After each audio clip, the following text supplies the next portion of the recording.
for A Wee Natter with Jenny and Marc Steele. Ho, ho, ho! On Bow Radio. It is indeed A Wee Natter. I'm Marc Steele, and across the table from me is... Jenny Steele. And we are joining you on the week where Sherwood has turned into a frozen tundra. I know. It feels wrong to be thinking of it like that, but we have got absolutely frozen, haven't we? We have, yeah. Oh, we've been away, haven't we, as well? And we've been in Norwich for the weekend, and we've come back, and it's just, what's going on here? A snowman and everything. It is indeed. But there's a little dusting of the white stuff everywhere at the moment. I'm only going to call it a dusting because it's not proper snow until you get to a point where you can take footage, so you get your camera out, you record your neighbours driving, and you can overlay the Ski Sunday theme tune to it. Yeah. Until that starts working, there's not snow. Because it's only when it gets to that point, that's the tipping point. That's how you decide whether it's proper snow or not. And it's also the week where there's been some serious international relations stuff happening in the news. Serious international relations stuff. You know how the Greeks are always... Well, the Greek government, it's not the Greeks in general, the Greek government are always banging on about the Elgin Marbles. Oh, are they? Yes. Oh, I didn't know that. Long story short, we nicked them. We're keeping them in the British Museum. That's what's going on at the moment, right? So every time the Greek government get involved and speak to the UK government, there's always this thing about, so when are you going to return the Elgin Marbles? So that's the big thing that's going on. So they turn up in this past week. They asked that question, you know, the question they're always expected to ask. It's like the Argentinians always ask when are the Falklands going to, go back to them. Yeah. The Greeks do the same thing about the Elgin Marbles. It's just the sort of thing you expect. So our dear leader has gone into huff, Mr. Rishi Sunak. He's decided, no, I'm not dealing with that. I'm not going to speak to them if they're going to bring that up. And it's just all kicked off at that point, isn't it? So my suggestion, to resolve this problem amicably, move the Elgin Marbles to Elgin. Yeah. Yeah, seriously. It only makes sense. Nobody will be happy because they're not in London. They're not very easily accessible. Who goes up to Murray? Let's be honest. No. Doesn't happen very often, is it? So it'd be a big new tourist attraction in the northeast of Scotland. You've even got the name there already, Elgin Marbles in Elgin. That's what I thought you were referring to. I guess if you're going for a nobody's happy thing, it's a bit like when the school teacher makes everyone play nice, isn't it? It is, yeah. Yeah, and talking about nice, and an actual positive nice thing, the Postbag has arrived, dear listener. It has, yes. And we were asking last week, what do you both love and hate at the same time? Who's been in touch, Jenny? Well, you'll have to excuse me this evening because I've left my glasses at home, but I'll do my best, Marc. So you're going to do that thing where you hold a bit of paper about 5 miles away, wondering why your arm doesn't extend out. Is that what you're doing? And I'm going to try. I'm going to kick off with Maureen Stott. All right. And, well, she did give us a little bit of praise because she says it was a very good wee natter again last week. Lots of topics, enjoyed listening in. So that's good news. Yeah, thanks for that, Maureen. We'll take that as a positive. Anyway, we said, like you said, what's one of the things that you both love and hate? And Maureen has said one of the things that she loves and hates is frosty mornings. She loves to look out from the windows because it looks really pretty, doesn't it, when you've got the frost in it? But she hates scraping it off the car. I'm absolutely with it. Well, I don't actually. I kind of sit and let you do the scraping, don't I? That's really bad, isn't it? It's that whole chocolate box scene. Yeah. And you see them in the shops at the moment. It's got that wintry scene that you'd have in a Victorian Christmas that's never happened. Yes. And it all looks very nice. They've not got that bit in the corner where somebody's, brushing the snow off their car and trying to scrape the ice off. And they're sitting there with a broken scraper because they've used it for too long and it's snapped. It's that, did they call it haul ice as well, where you can't get your scraper on to scrape it off? It's not going anywhere. Oh, there's a trick for that. You just sit in your car, really angry, huffing and puffing, and eventually it'll get warm enough that it'll start melting. Also be in touch, Sam Killip saying, I would say something that I love and hate in both equal measure is money. Money in one way leads to increasing dependence for somebody. So we've all had that moment. You might not have, dear listener, you might be too young for this, but we've all had that moment where you get your first paycheck. Yeah. We're not talking about the paycheck from the paper round. We're like talking your first proper paycheck. It's like, wow, I can buy almost anything. And then about a week later, you realise it's not as much money as you thought it was. I know. But Sam's also saying that money can also be the root of evil in some, unfortunately. And there's a vicious cycle that is difficult to get out of. That's so true. Dear. I've got Age. I've not heard from Age for a bit, so it's lovely that we've got Age listening into the show and doing a bit of chit-chatting on Facebook again, Age. But Age has actually said, my answer for the Wee Natter question is chocolate donuts. I absolutely love that they exist and they taste heavenly, but I hate the fact that you just can't have 1, 2 or 3. Trust me, he's done the research. He's eaten the whole packet. That's why they're sold in packs of 5. It's as simple as that. They know if you put any less of them in, Yes. you'd have to buy multiple packets and you'd feel like a real fat B word for You that, would, wouldn't you? actually. One more thing from Age, Mark. All right. He said that after listening to Wee Natter, wallabies in Scunthorpe, they must have got lost on the way home from the Rugby World Cup. I'll probably start seeing badgers in Balconham now. Have a brilliant day. And if you're sounding absolutely confused, Yeah. it's because there are some roaming wallabies here in Britain. It's something we touched on last week if you didn't catch up, dear listener. Wallabies are roaming around Britain, doing their own thing. And we're not talking about like somebody's pet. There is genuinely a group of them that have escaped and are working their way around the country, like they're on tour or something like that. And they were seen in Scunthorpe. That was the Yes. closest place they were seen. Louise Mallinson's also been in touch saying, I love and hate Pension Day because it's the day you have all the money and the next day it's paying bills. So what I'm learning there, because I'm not at the Pension Day moment yet, dear listener, as much as you might think I am. I'm not at a pension day moment, but I am at the moment where you get your paycheck and it's gone the next day because the bills have come out. Yeah. So what I'm learning there is when I finally get a pension, if I ever get a pension, let's be honest, if it's going to happen or not, but if I get to pensioner point or pensioner age, it's going to be the same thing. It's a never-ending cycle. It's never-ending cycle. Samantha Palmer. Samantha has given us something that she both loves and hates, and she's also given us a bit of advice on it as well. Oh. So what she says is the thing that she both loves and hates is milk chocolate. Milk chocolate? Milk chocolate. Now, she says she loves it so much that if she has some or any in the house, you can't eat a bit. You know how some people just break a bit off and, I'll have that for now and I'll go back later. She ends up eating the whole lot, feeling a bit sick. So it's best not to have it. So what she does instead, she gets a good quality plain chocolate, which is more of a like than a love. So she's quite happy to just have 1 or 2 squares occasionally and stop. And that's what she does. That's a way around it. That's very clever. That sounds like a cunning plan until you realise most of us can't do that. Just have a bite or two and stop. Shire Warner's also been in touch saying Jenny has good taste in music. I don't know where this is coming from. I think the answer to the question is work, lol. And I think I'm with you on that one, Cheryl. I've got Kate Harding as well, and Kate has said she both loves and hates Christmas. Really? Yeah, well, she loves the atmosphere and everything, but so much work is involved. That's so true, isn't it? Yeah, Christmas is quite an involved thing. Even if it's just you and a loved one. And that's the only people involved in Christmas. There's still effort of having to get all the presents, get all the food, get it all organised. Because if you're on your own, you could do the turkey ding meal. You can, and you can not bother with presents. Yes, you can. You still get some for friends and family and things like that, but you don't have to worry so much because it's not going to be face-to-face. So you can get away with a lot more. But actually, if you've got to put the effort into, it's just so much. I get where she's coming from. Janet Roberts also saying, I think it's shopping for me. I hate going and it's so busy, but I love it if I treat myself to something. And if you talk about treating yourself to something, for me, it's always the sweetie aisle or the cake aisle or something. I probably ought to stop doing that. It's going to end badly. I always do that. This is a really funny one, actually. It's Carol Bradley. All right. What's she saying? Do you know what Carol says? It's not us, is it? No, no, it's not. Nobody said that, actually, thank goodness. But the answer to the question is her husband. Oh. Carol, I hope he's not listening. Some people just view the world in that way. Yeah. I'm not going to say anything myself, dear listener, but you haven't also only been in touch on that question, have you? You have been in touch with a previous topic where we were asking... What is it, the uncommon common sense thing? Yes, this is the whole thing of we now have a Minister for Common Sense, and she was in Doncaster on Question Time on Thursday, and you saw common sense up front in full force there. Yes. I may be using the term common sense very lightly there. But we were asking about, if we phoned you up, our new Minister for Common Sense, and said, what advice would you give? Uncommon common sense. Yeah. A couple of you been in touch. Yeah, I've got one from Victoria Porter, and Victoria said, a stitch in time saves 9. So that's the whole thing of being slightly prepared, isn't it? It is, yes. I can't ever be bothered enough to be prepared. I'd prefer to just turn up, wing it, and see what goes horribly wrong. Do you think she was brown owl at some point? Brown owl? Brown owl. Oh, is that brownies, is it? Yeah, brownies. It Brown owl.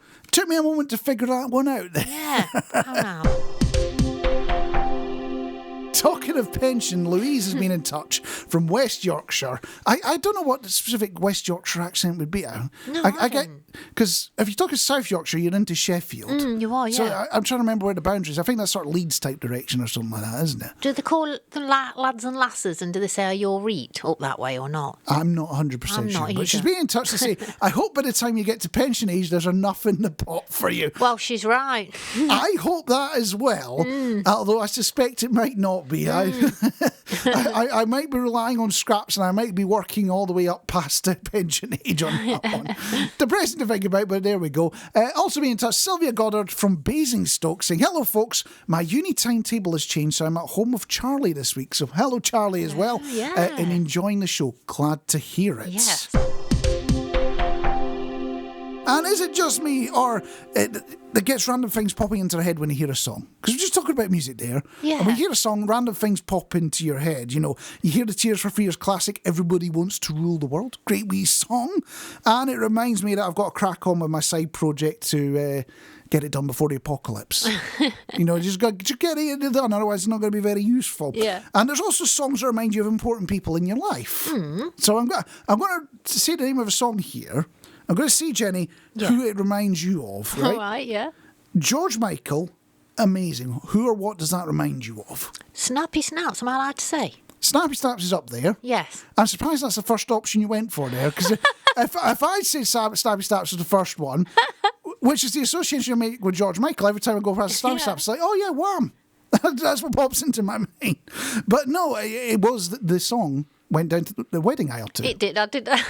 I was going to say if you said that. So I'm surprised. I didn't say that that first. you went that way. But there's also songs that remind you of not quite so important people or moments in your life, aren't there? You just pop into mind and it's like, oh yeah, that. Yeah. And it's weird how you sometimes make the association with smell as well. Yes. But you definitely make it with songs, you know, like Entry of the Gladiators. You know that song? Which one's that? That's That's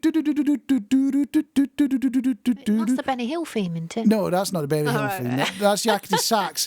It's the clown one. It's the one you'll see if you go to the clown show. Circus, that's the word I'm looking for. Clown show. I've got a few of them in my life. Funny enough, that's why the song pops into my mind when I have to phone the bank. Yeah. You know, every time I've got to phone the bank, and that's just it churns away in my mind. They've never used it as on hold music. They're not. When this clown wants an overdraft. That's what pops into my mind. All right, another song in my life, Rat in My Kitchen, What Am I Going to Do? I'm going to fix that rat. You know that song? Yeah. Right. I had a housemate who's a very light sleeper. So when we're choosing bedrooms, he decided he was going to go in the bedroom that was directly opposite the kitchen. Oh, right. That's not good, is it? That's quite a combination, because I had a shift that got me back home at 2:00 in the morning. So this guy's a light sleeper, hates being interrupted, and he's right next to the kitchen. And I've got to make dinner.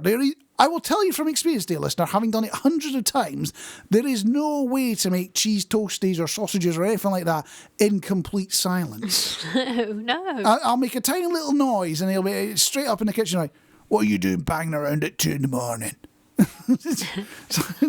Cooking with bangers. Exactly, I was cooking with bangers, but there's a problem he created of his own bag. So are there any songs, I'm going to ask this to you, Jenny, first. Are there any songs that when you hear them, it takes you back to a moment in your life, or you associate it with something in your life? Not hugely important, but it just takes you into that moment.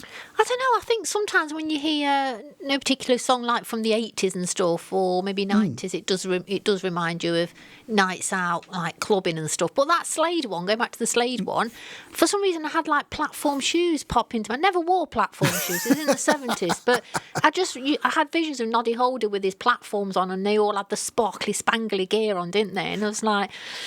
It wasn't the in thing at the time, but it does look the part. Yeah. You could tell who they were. I guess that's what they were going for. Yeah, there. yeah. Although, if you watch some of the old Top of the Pops from that sort of era, you do see people with the massive collars.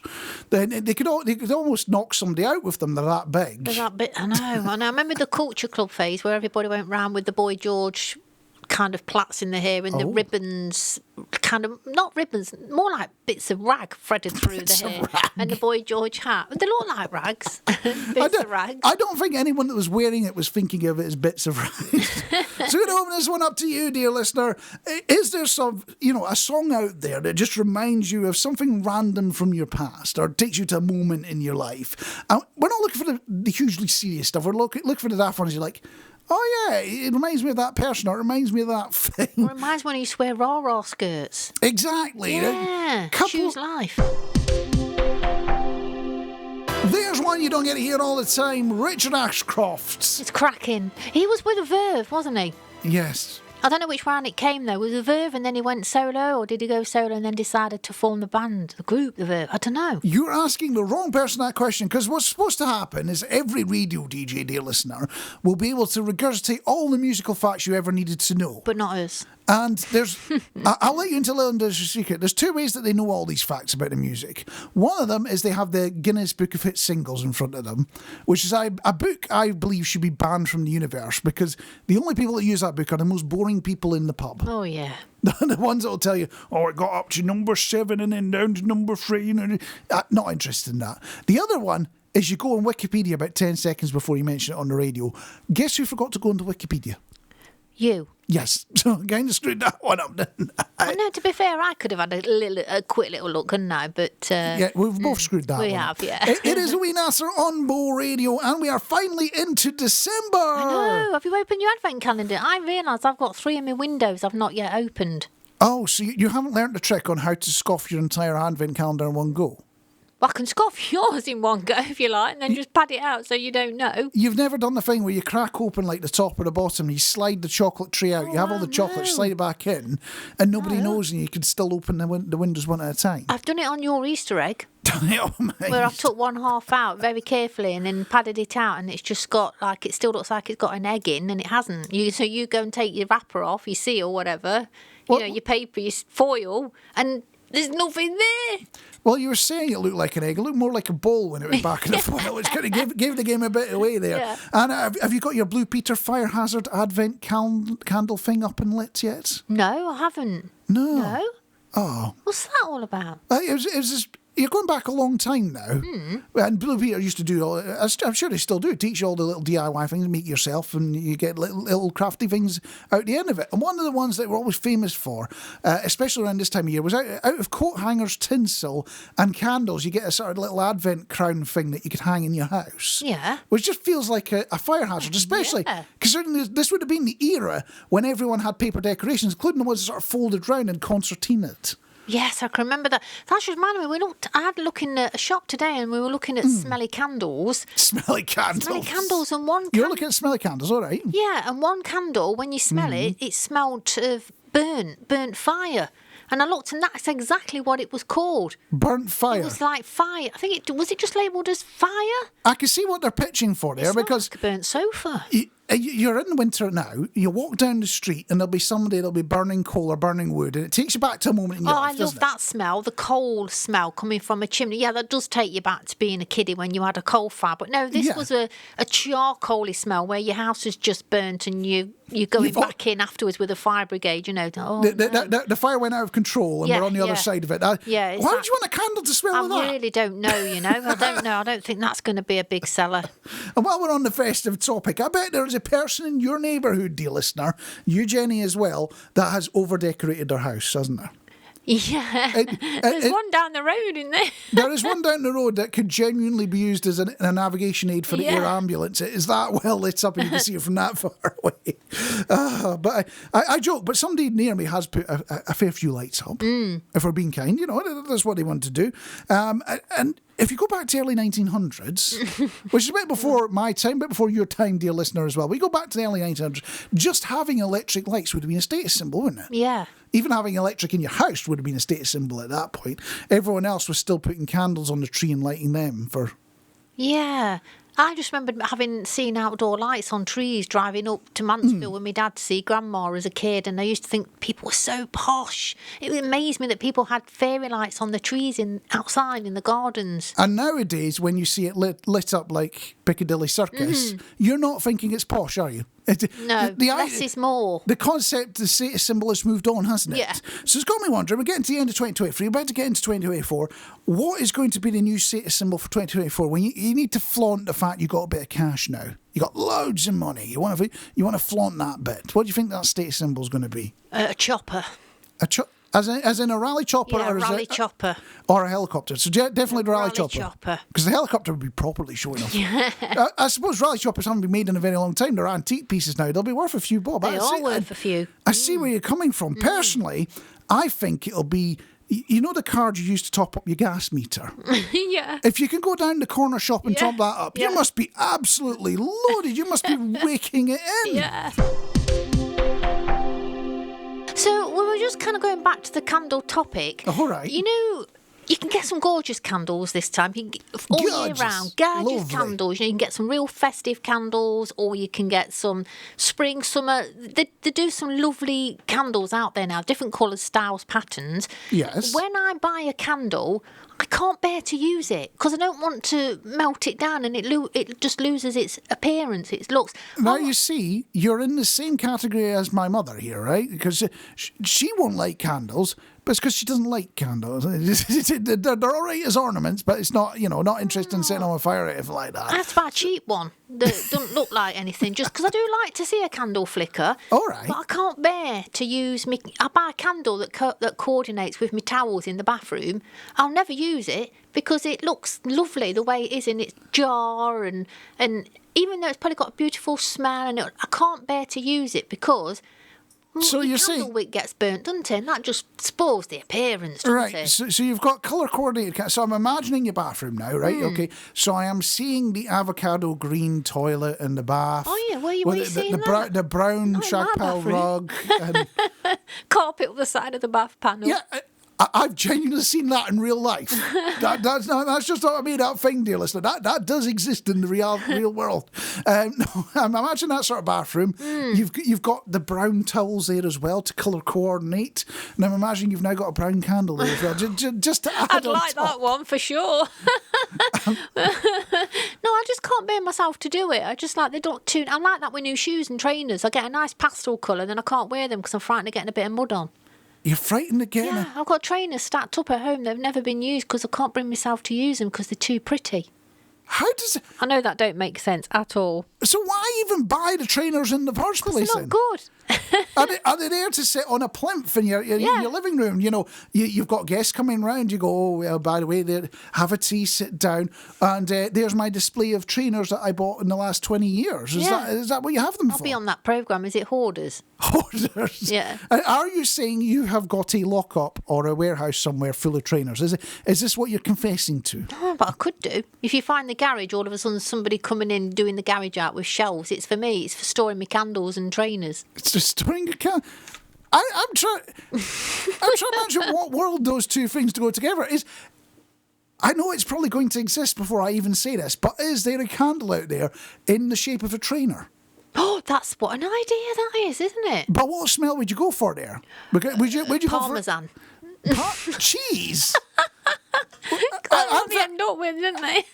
Usually the colour and the smell of the candle have to go together. Yeah. So if you're going to make a trainer, it's got to be that sort of new leathery smell, when you get a new pair of shoes. I can't afford leather trainers. Mine's all like synthetic stuff. Well, maybe it smells of plastic. And then you don't want to do that because then it'll smell of burnt plastic. Maybe then you should get a candle in the shape of an odour eater. Or is it the smell of the trainers when they've been used a while? Oh, that's what I mean. Parmesan, isn't it? Or is that Stilton? Which one is it that smells of cheese? I think all cheese smells of cheese. I know it's cheese. It smells of rotten egg. Is it? Smelly feet. Is that Parmesan? Smelly feet, Parmesan, rotten. Is that the one? I'm sure I need some help here. I need a cheese connoisseur to just dial in and just help me out here. Who's actually ever going to buy this candle now? That's what I'm worried. Talking about songs that take you back to a certain point in your life. This one, New Radicals, You Get What You Give, takes me back to the job that brought me down to this here Nottinghamshire. Oh. It brought me down to the Shire. I drove all the way down from Scotland, did a job interview in the middle of Nottingham City, and I was driving on the way back thinking I completely guffed it, and that was a song that popped up on the radio that I would sing along to cheer myself up. Yeah. If you wanted the good news, dealer, so you probably figured it out. I ended up in Nottinghamshire, so I must have got the job. Yeah. And in fact, it was such a long drive home. I took the job offer in a lay-by on the A1 before it got turned into a dual carriageway into North. Wow. Yeah, that's how long ago it was, and that's how long my drive was to get there. Now, a slightly different topic. Have you ever heard? Yeah. Of Black Arrow before? Black Arrow. Black Arrow. Not to be confused with Red Arrows, which they're their flying group. And it's not to be confused with the Red Arrow, which is a bus between Nottingham and Derby. No, I've heard of Blackadder. Blackadder. The television show, yeah. Yeah. The comedy. I know the one you're on about. Well, I learned a proud British fact. One of those facts that makes you proud to be British. We should probably have the national anthem reading up at this moment, but I'm not that well prepared, dear listener. So you'll just have to imagine the national anthem Playing welling in your up mind, yeah. as we're talking about this. But I learned it from one of those Did You Know articles. They go, Did you know? Apparently, we as Britain are the only country. So that's an exclusive list. We are the only country that got to space and then decided, it's not worth it. Well, I'm not going to bother anymore. Oh. And never did it again. So we did it in the late 60s, early 70s, and we just sort of gave it up after that. And considering how the world is at the moment, dear listener, I think we need to bring back a bit of British pride. Go on then. They just look at me going, well, go on, yeah, make the British pride happen. I'm guessing, can you see where this I'm going to go with this one, right? Okay. So you've seen that we did the space thing before. Yeah. I think we should do the space thing again. Right. And I've been practicing on a computer game called Kerbal Space Program, Right. which it has little green men in it. So it's proper space stuff with little green men on it. And you build rockets and you try and get them up into space. And Like Pac-Man. Was it Pac-Man?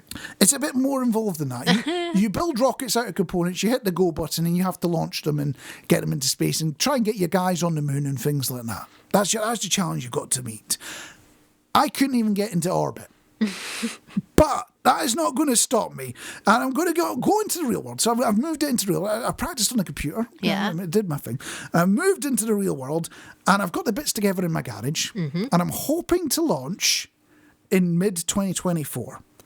That, or we're going to be getting a new pond in the back garden and angry letters from the neighbour. It's either going to be a successful launch or it's not. No, it's not going to be. I'll be honest with you, that one. And if we're talking about those angry letters from the neighbours, dear listener, they will be going on the same pile as the ones that are complaining that it's taking me 3 months to repair my car. It turns out, right, I did speak to the council about it, you can't claim it as an art installation and bid for grants on it. Having your car sitting in the driveway. I tried to pitch it as an art piece. Apparently, it's not a real thing. Tears for Fears with some genuine advice. Everybody does indeed want to rule the world. And talking of ruling the world, I have been on the internet, dear listener. I have found some candles in the shape of trainers. Oh, well, I knew they would be. They are a genuine thing. Do you know what they smell of? Go on, what do they smell of? Fragrance. Fragrance? That's all it says. That's fake. You're preparing for your Christmas table. It is only a couple of weeks away to the big C-Day. It is coming. You cannot hide from it. It will arrive. And you've got to put the spread out. You're going to get the best turkey. You're going to get the best mince pies. You're going to get the best potatoes, best vegetables, everything like that. But the one thing you haven't thought about yet, what Yule log you're going to put on that table. I know. There are many, many options out there. So we are going out there testing all the options to make sure you pick the very best one to have on your table. And the way the list is looking at the moment, at number 5 we've got Bailey's, number 4 is Sainsbury's normal one, number 3 is Asda Extra Special, number 2 is Waitrose, and top billing at the moment is Tesco Finest. But because it's getting much closer to Christmas and a lot of options are appearing on the shelves right now, we're not going to be doing one, but we're going to be talking about 2 of them this week. 2 of them in this episode. 2. So what's your first one, Jenny? I've got Cadbury's Yule log. Cadbury's? Yes, triple chocolate. Ooh, triple chocolate. fancy. It's not. It's so literally. It looks plain, but it's got the dusting on the top. You know, Okay. the little sprinkling. So I've cut into it already. Yep. And it feels quite nice and chunky, and it feels quite moist as well. Chunky and moist. Chunky and moist. It's what you look for in life. Yeah, really. So what I'm going to do is just going to have a little bit of a taste. Uh-oh. Nom, nom, nom, nom, nom. What you don't see, dear listeners, is she eats like Cookie Monster. It's just scattering all over the place. There's little chocolate crumbs everywhere. What are your thoughts on it, Jenny? So I do like it, Yeah. and you can taste the dusting. It leaves a bit of a coating on your tongue. You know where they put all that dusting-y thing on the A top? coating on your tongue. Leaves a bit of a coating on your tongue. You make it sound like the blackjack sweeties, which I've not leave had the that coating before. on your tongue. Yeah, I've not had that before. No. So it does. You can definitely tell it's Cadbury's because it's got that Cadbury's chocolate taste to it. Oh, so it hasn't been Americanised, so it's got No. that going for it. So if you Yeah. love Cadbury's chocolate, I think you're going to like this log. So where does it sit in your rankings? So I think, hang on, a little bit more. you can't just eat all of it. I'm going to class this Wait, as, I'm going to put this one in third place. third place. So it knocks Asda Extra Special down in a rank. So our top three is Cadbury, Waitrose and Tesco Finest in at number one. So that is the first one that you're tasting now. So you get your little palate cleanser on and you're moving on to your next one. Have my sorbet. I will admit, dear listener, Jenny had a moment, I think we were at a wedding, where I think somebody spent 20 minutes explaining to you what a palate cleanser I was. didn't have the heart to tell him that I already knew, so I just sat there, just soaking it all up. I'm like, oh God. Of all the fun things to learn at a wedding, it's something you already know. Yeah. So what is your second option then? Well, the second one is Marks and Spencer's. I've been waiting on this one coming in for a couple of weeks because Marks and Spencer's were late to the table. So we finally found them in stock on Saturday, and I thought I've got to get this. Well, So, you say that, the way it was purchased is I went in there, Yeah. the security guard went, "Oi, get out." yeah. So What are you doing? I didn't put a disguise on. I put a beard on and I wandered in and I managed to get to the point where I paid for it. And I was getting out the door. He's like, "Oi, you again. I thought I told you to get..."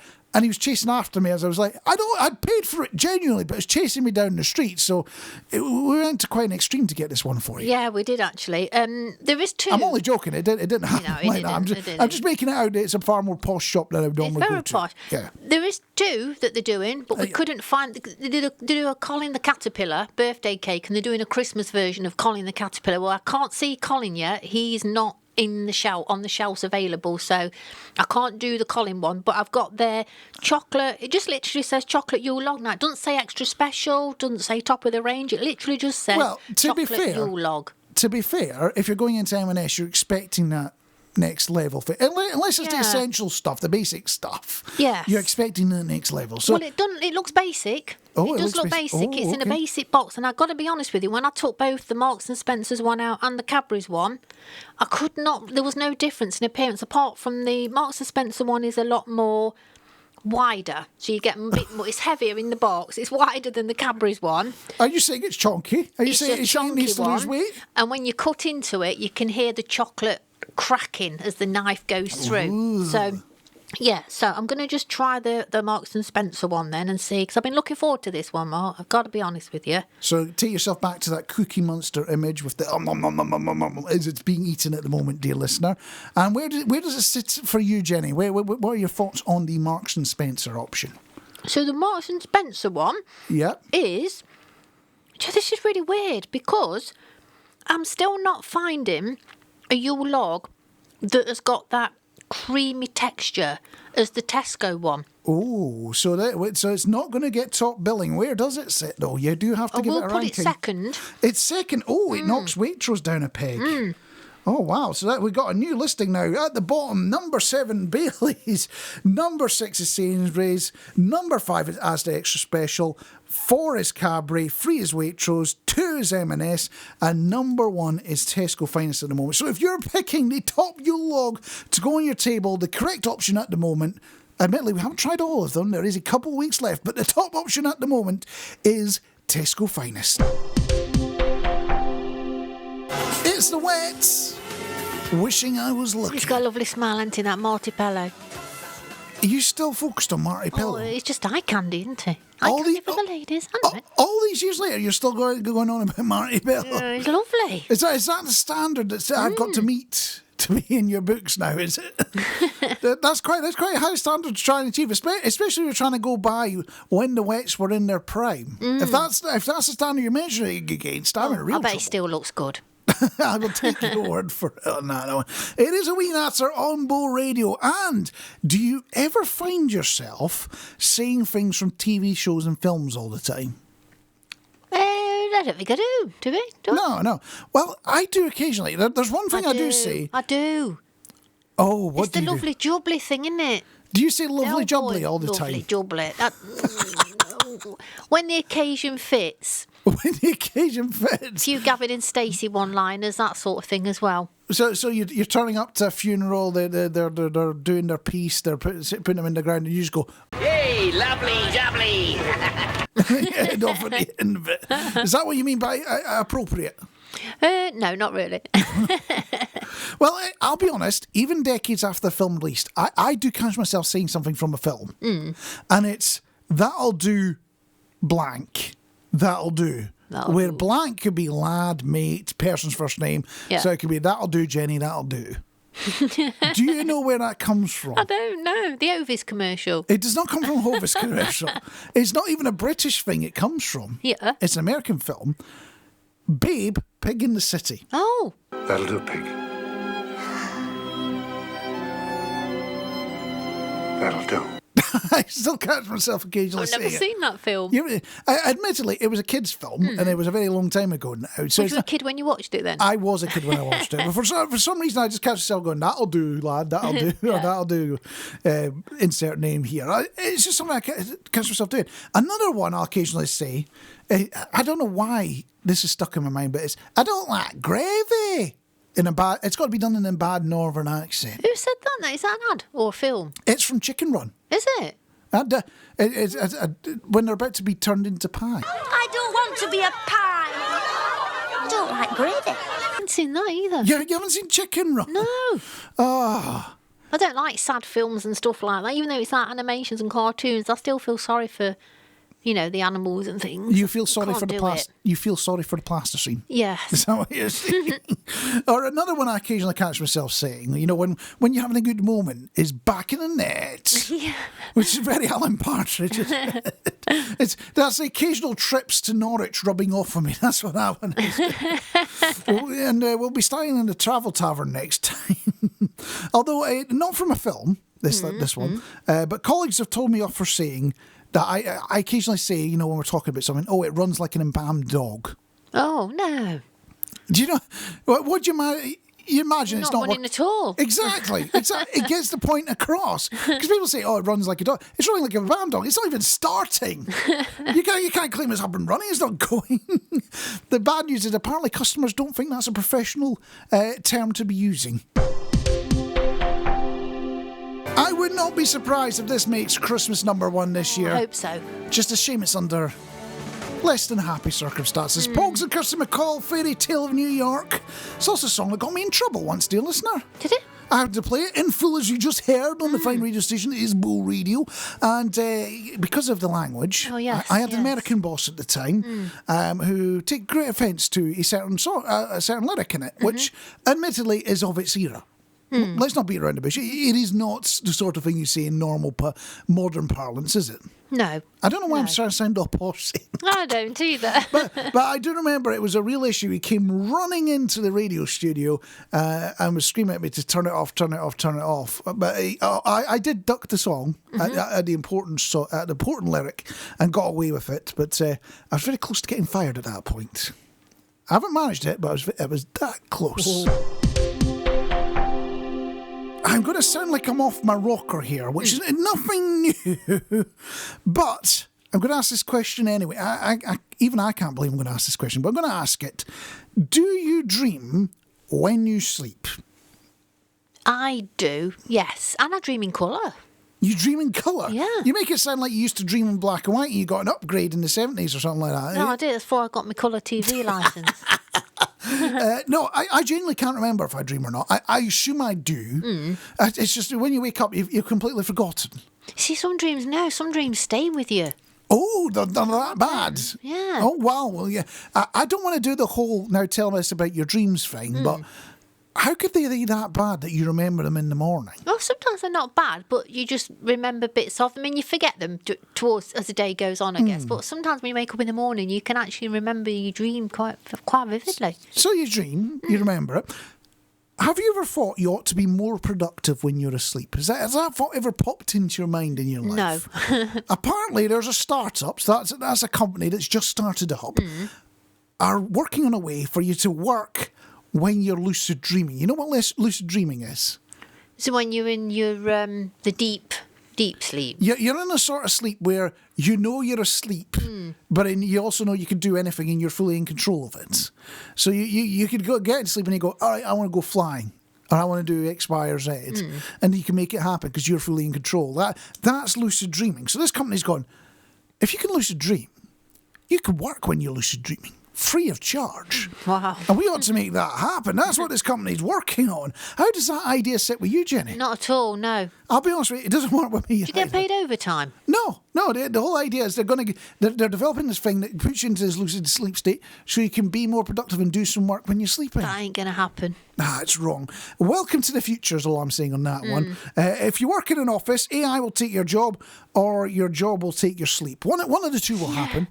That's the model. If you work outside of an office, you've got a proper job and that's not going anywhere. But if you work in an office, either AI is going to take over or you're going to have to do your job in your sleep as well. Two options. Generally, if this becomes a real thing, so if this company gets beyond, the initial research and actually starts selling this as a thing, I'm going to say this right here on Bo Radio, your voice of Sherwood, I'm going to say this right now on A Wee Natter, I am going to start a revolution, and you can be part of it, dear listener. Yes. We're going to rise up against them. We're going to be taking down the government so quickly if we're doing it in our sleep as well. So we'll take advantage of this technology so we can do the revolution while we're sleeping as well as we're awake. So it's going to be a fantastic high speed to the point revolution, unless the AI takes over the revolution stuff as well, and then we're completely screwed. I mean, you can't even be an anarchist at that point. It's A Wee Natter, and Jenny has got something on her mind. I have. So I might offend or upset a few people with this one because I think some people like it, some people don't. I can't stand it. I've had enough of it. It's the same every single year. Do you know what I'm talking about? Can you guess? It's a Christmas thing again. Every time, this time of year, this thing starts up again. It kicks off and you're like, oh God, here we go again. Everybody's Facebook feed's just like full of it and you're just like, Is it riots? Or is it the King's Speech? No. It is the elf. Do we call him Elf on the Shelf? Elf on a Shelf. So if you're not familiar with this one, it's the whole concept of you're trying to scare your kids straight, isn't it? I think we're late enough at night we could talk about this openly, right? Oh, yeah. The whole point is Santa Claus is going to be coming. Mm-hmm. You want to scare the kids straight so they're not totally mental all the way through Christmas and into New Year. So that's the concept. So the way you do it is you put this little elf character on the shelf and it's in a different pose every night. Yes. And they wake up in the morning and the kids know they're being spied on and that's who's reporting to Santa about what's going on. Yeah, you can have some people do like nice things with the elf, but other people that do it and you think that must have taken absolute loads of time to do that. You got an example? And then you've got to clean it all up after again. Like somebody filled a toilet with jelly beans, filled the whole of the toilet up with jelly beans. But they say not to flush that down the toilet. That's ridiculous, isn't it? Okay, they filled it with jelly beans. Yeah. They're now... Do jelly beans float? I think they do. So, I don't know. I've never tried floating the jelly beans. So I'm wondering whether it's like actually full to the brim with jelly beans, or it's just this layer on the surface that's then like bubbling out and over the top. Yeah, maybe. I've seen like where they've been caught with scissors in the hand and they've cut up something. I'm guessing it's something that is not really precious, but you come down and it's like, the elf has cut up this, so if you're naughty, the elf will cut up your favourite pair of pyjamas or something like that. Hanging from lights in one hand, just dangling from a light, fitting, just stuff. And I've even seen one where they've spilled all flour on a worktop so they can do like a snow angel in the flour. I mean, some people go to so much trouble just to kind of set the scene, and all my eyes is thinking, you're going to have to clear all that mess up.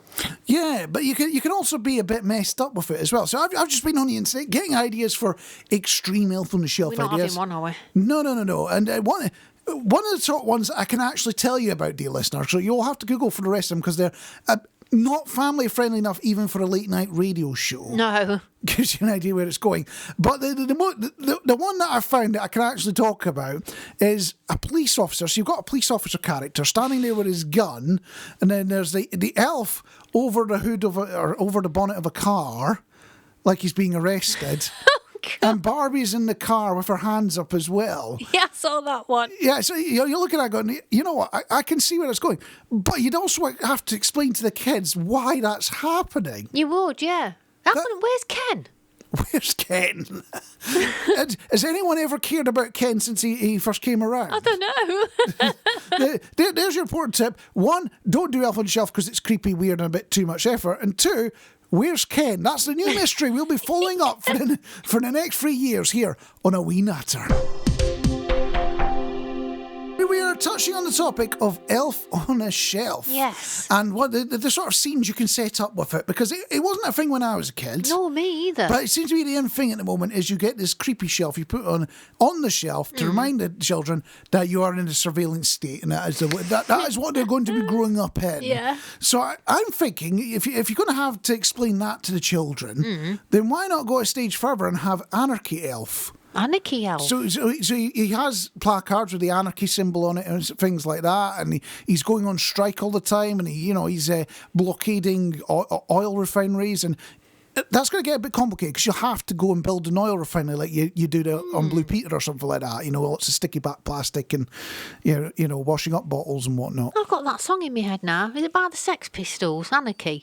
You've got Anarchy Yeah. by the Sex Pistols. Is he going to be dressed up as Johnny Rotten? Could you do Elf on the Shelf as Johnny Rotten? Yeah, get a safety pin through the nose and all Although that. the problem is, Johnny Rotten's gone too straight nowadays, hasn't he? He's got to the point where he's, flogging butter last time I saw. Is it? Yeah, he's doing very normal things. He's kind of gone off the Anarchy train and is sort of more in the normal. Well, he's beyond middle age now, but onto the normal life train. So I don't know if you could use Johnny Rotten. Who would be the modern character for that sort of thing? Oh my word, I've no idea. So to it's be just honest. somebody that you could dress up as an elf with a Che Guevara t-shirt as well. Because are anarchists still into that sort of thing? Do I they still don't do Che Guevara? Clearly, we're up to date with all this sort of thing. are. In case you happen to be listening, dear government. As good as it is, this song is a proper cheesy local radio song, isn't it? You expect somebody to say, Tina Turner, I don't want to fight. It's Bow Radio. You listen to A Wee Natter.